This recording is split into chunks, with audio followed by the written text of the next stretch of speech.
সারেগামাপার মঞ্চে তৈরি হয়েছে অদ্ভুত এক প্রহসন। মানে এইগুলো বলতে ইচ্ছে করে না, তাও বলছি। মানে আমি এই গত 2 বছর হচ্ছে, 2টো সিজন হচ্ছে একদমই সারেগামাপা আমি একদমই দেখিনি। সত্যি বলতে কি আর হয় না, হয়ে ওঠে না, আর ইন্টারেস্টটাও নেই। সেই ইন্টারেস্টটা হারিয়ে গেছে। প্রথম সিজন যেরকম হয়েছিল, মানে একটা এপিসোডও সেভাবে মিস করতাম না। সারেগামাপা দেখার জন্য পাগল হয়ে যেতাম। প্রথম এপিসোড যখন হতো, তখন ছোট ছিলাম, ক্লাস 8 না 9-এ পড়ি, তখন সারেগামাপা হয়। প্রথম হয় যখন অনেক যেবার ফার্স্ট হয়, মানে যেটাকে চ্যাম্পিয়ন হয়।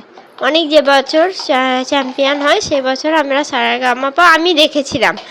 সে বছর দেখেছিলাম না, তারপর থেকে অনেক বছরই সারেগামাপা দেখেছি। এই লাস্ট 2টো বছর হচ্ছে দেখা হয়নি সেভাবে।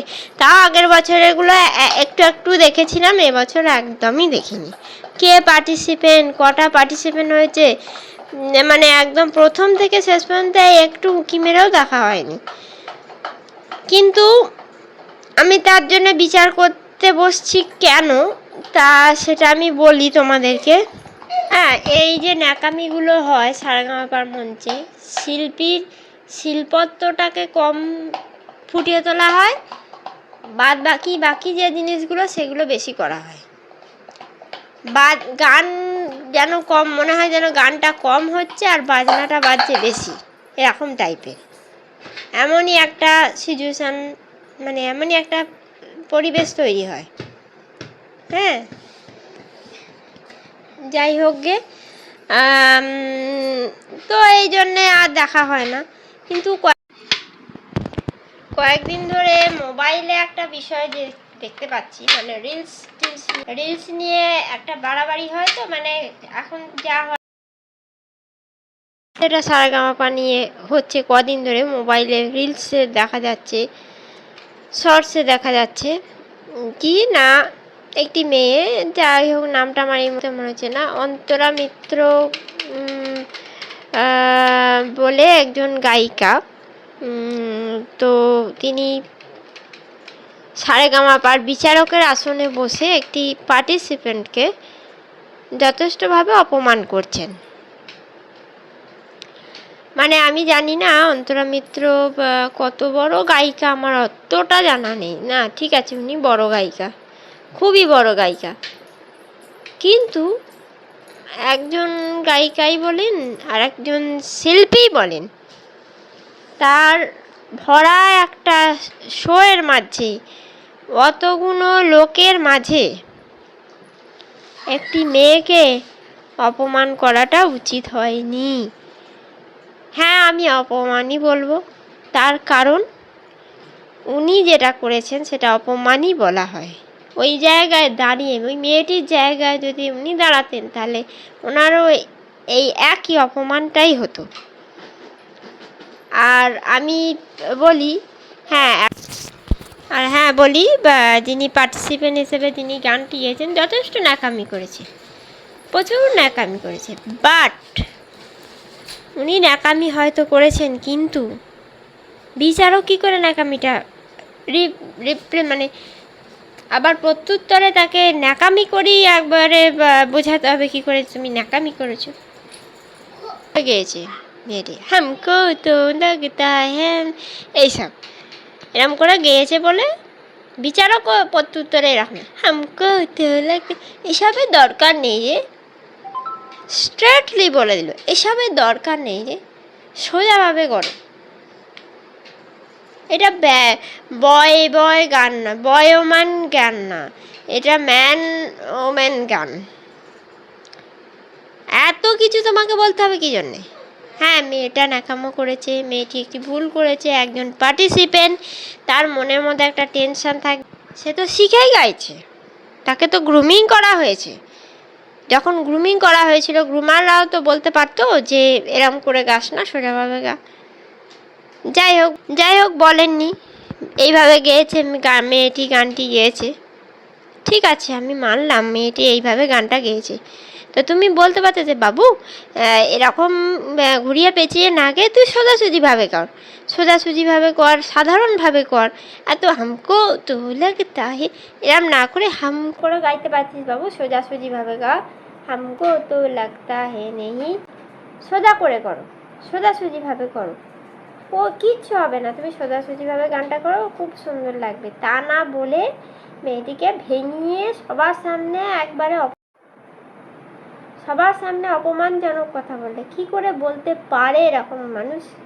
কি করে বলতে পারে? নিজের জায়গাটা মানে ওই জায়গায় উনি থাকলে ওনার কতটা কষ্ট হতো ভেবে দেখেছেন কি? আমি ওই মেয়েটির কষ্টের জন্য বলছি না। হ্যাঁ, উনি ভুল করেছেন, উনিও ন্যাকামো করেছেন, উনি বলেছেন। তো বলতে পারতে যে এরকম করে নয়, এইভাবে করো। যেমন দুটো এপিসোড বাদেই ইমন চক্রবর্তী দুটো পার্টিসিপেন্টকে যথেষ্ট ভালোভাবে শিক্ষাটা দিলেন। আমার তো বেশ ভালোই লাগলো যে এইভাবে কর, এইভাবে ভেঙে ভেঙে শিক্ষাটা দিলেন, শিখিয়ে দিলেন। তো ওরা করলো, কিন্তু তুমি ভরা একটা পারো না, এরকম কোনো রাইট নেই। একজন শিল্পী হয়েছো বলে এমন কোনো কথা নেই যে তুমি আর ভরাকে সরাগান করবে। একটা মেয়েকে ওইভাবে বলতে পারলো, মানে আমি এপিসোডটা দেখিনি, গানটা শুনিও নি, যেইটুকু শুনছি, যেইটুকু করছি সেটাতেই আমার খারাপ লাগছে। হতেই পারে মেয়েটি ভুল করেছে। মেয়েটি এই সময় ভরা একটা স্টেজের মাঝখানে যতগুলো ক্যামেরা চলছে, ভরা স্টেজ নয়, শুধু ক্যামেরার বাইরের লোকও তাদেরকে দেখছে, এইভাবে কথাটা বলা উচিত হয়নি। ভালোভাবে বুঝিয়ে বলতে হতো, বাবু এভাবে করো গানটা, তুমি খুব ভালো করতে পারবে। তা না করে উনিও ন্যাকামি চরম শীর্ষে পৌঁছে গেলেন। সত্যি সারেগামাপা একটা ন্যাকামি চরম শীর্ষে পৌঁছে গেছে। দেখতে ইচ্ছে করে না, সত্যি দেখতে ইচ্ছে করে না। আর ওনার ব্যবহারের সত্যি খুব খারাপ লেগেছে। অনেকেই বলবে যে না উনি ঠিক করেছেন, না উনি ঠিক করেননি। কেননা উনি একজন টিচার, ধরতেই পারি উনি একজন টিচার। উনি এইভাবে করে মুখ বেঁকিয়ে যদি করেন তাহলে জিনিসটা কীরকম দেখতে লাগে? শালীনতাটা বজায় রাখতে হবে, শালীনতা। তা না করে উনি এরকম মুখ বেঁকিয়ে করলেন। ভেঙানো, কাউকে মুখ ভেঙানোটা যথেষ্ট অপমানজনক লাগে। এইভাবে মুখটা না ভেঙিয়ে উনি সোজাভাবে বলতে পারতেন, বাবু তোমার গানটা ভালো হয়নি। ডাইরেক্ট বলে দিতে পারতেন তোমার গানটা ভালো হয়নি, কেন হয়নি, এইরকম করেছো বলে তাই হয়নি। তুমি সোজাভাবে করতে পারতে। কেউ তো এইসবের দরকার নেই রে, এসবের কোনো দরকার নেই রে বাবরে। একবার স্টেট কাট অপমান। ভালো লাগেনি, ব্যাপারটা খুব একটা ভালো লাগেনি, একদমই ভালো লাগেনি। মেয়েটি যদিও শুনলাম এলিমিনেট হয়ে গেছে, তো ভালোই হয়েছে, এলিমিনেট হয়ে গেছে। তো আমি বলতে চাই একটা কথা, যে আজকে মেয়েটি এরকম ভুল করছে ঠিকই, কিন্তু পরে কিন্তু উনি বড় একটা গায়িকা হয়ে যেতে পারেন। তখন কিন্তু তার এই দিনটার কথা মনে থাকবে, সর্বদা মনে থাকবে। যেমন অরিজিৎ সিং, নেহা কাক্কর, মোনালি ঠাকুর, এদেরকে বলি, এরাও তো রিয়ালিটি শো থেকে এসেছে, এরা তো একটা নামকরা গায়িকা হয়েছে। এরাও অনেক সময় রিয়ালিটি শোতে বোধহয় সফলতা অর্জন করতে পারেনি, কিন্তু সফল গায়িকা তো হয়েছে, সফল গায়ক তো হয়েছে। আজকে এক নামে তাদেরকে চেনে সবাই। কে বলতে পারে এই মেয়েটিও তো সফল একটা বড়, কে বলতে পারে যে এই মেয়েটিও কোনো সফল বড় গায়িকা হবে না? নিশ্চয়ই হবে। আমি সেটাই কামনা করব যে উনিও খুব বড় গায়িকা হোক, ওনার ভুলগুলো শুধরে নিক, হ্যাঁ, যে এসব করে উনি যেন একটা বড় গায়িকা হতে পারেন। এটা আমি সবার কাছে প্রার্থনা করব, ভগবানের কাছে প্রার্থনা করব। আর ওনার জীবনের জন্য অনেক অনেক বেস্ট অফ লাক। সারেগামাপার প্রত্যেকটা পার্টিসিপেন্টের জন্য আমার তরফ থেকে অনেক অনেক বেস্ট অফ লাক। তোমরা ভালো করে গান করো আর ভালো থেকো সবাই। Good night.